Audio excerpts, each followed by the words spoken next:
When a child is overwhelmed, many of us expect one of two reactions.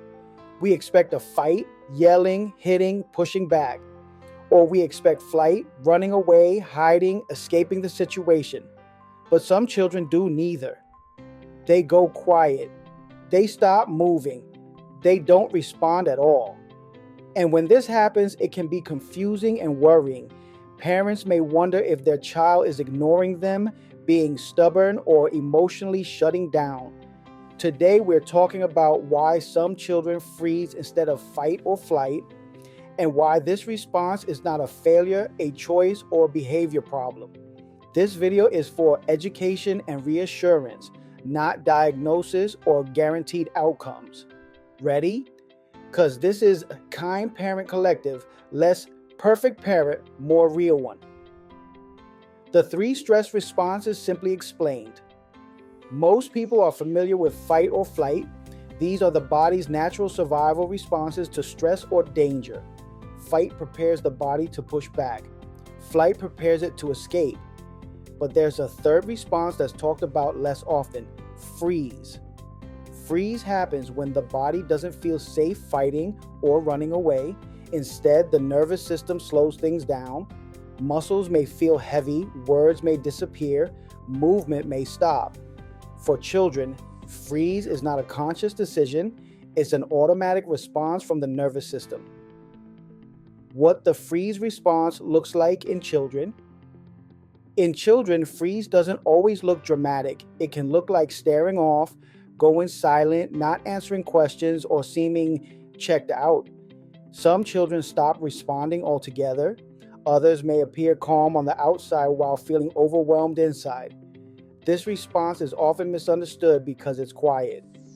Unlike meltdowns or running away, freeze doesn't draw attention, but it's just as real and just as intense for the child experiencing it.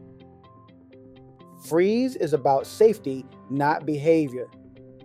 Freeze is not defiance. It's not manipulation, and it's not a sign that a child doesn't care. Freeze happens when a child's nervous system believes that staying still is the safest option. Their brain is trying to protect them by reducing movement, sound, and attention. In that moment, the child is not choosing silence. Their body is choosing it for them. Understanding this helps shift how parents respond. Why some kids freeze more than others.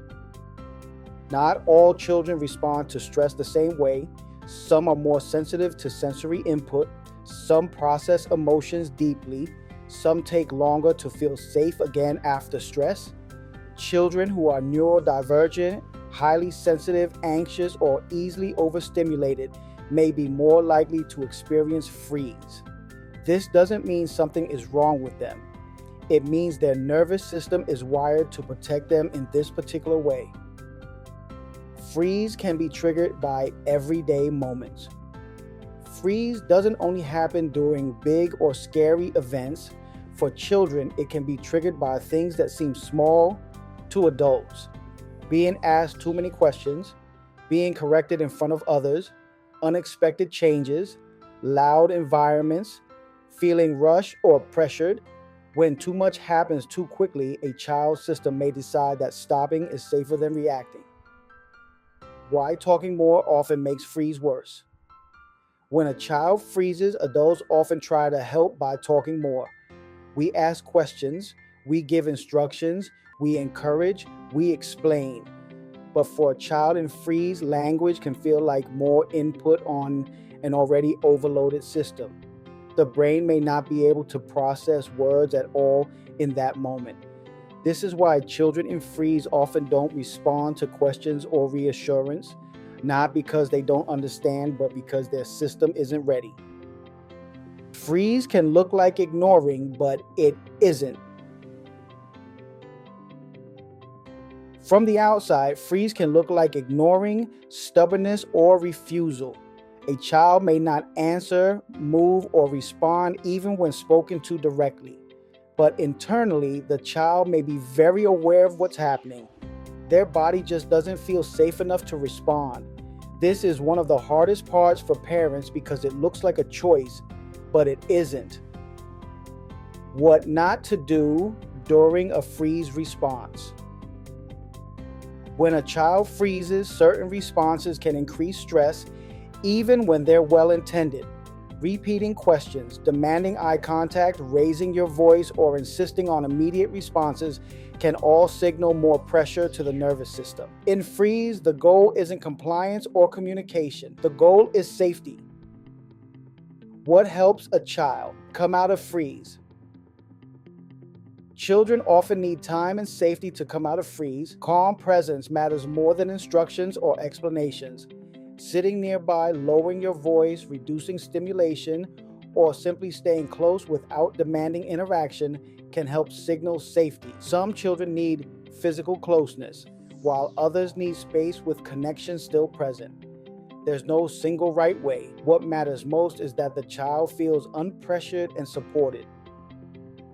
Supporting the body before expecting words. Because freeze is a body-based response, supporting the body often helps more than talking. Gentle movement, familiar routines, warmth, or quiet sensory input can help signal safety to the nervous system. Once the body feels safer, communication may return, but on the child's timeline, not ours. After the moment has passed. Many children can reflect after a freeze moment even if they couldn't respond during it.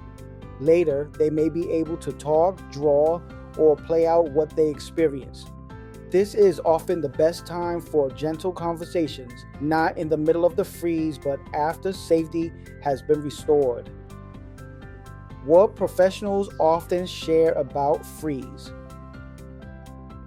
Many therapists and child development professionals explain that freeze is a natural stress response, especially for children who feel overwhelmed or powerless. They emphasize that children don't freeze on purpose and that forcing responses during freeze can increase stress rather than resolve it.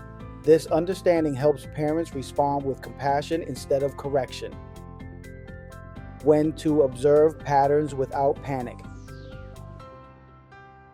Occasional freeze responses are very common, but parents may gently observe patterns over time. When freeze happens, what triggers it, and what helps their child recover. Observation isn't about labeling or worrying, it's about learning how your child experiences the world. When a child freezes, they aren't being difficult. They aren't giving up. They're doing the best their nervous system can do in that moment.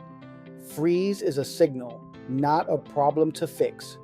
When parents respond with calm presence instead of pressure, they help their child learn that they are safe even when things feel hard. Thank you for being here with Kind Parent Collective. Sometimes the quietest responses need the most understanding. Don't forget to like, share, and subscribe, only if you love this video, of course. And if today was rough, you still did enough. Catch you on the next one.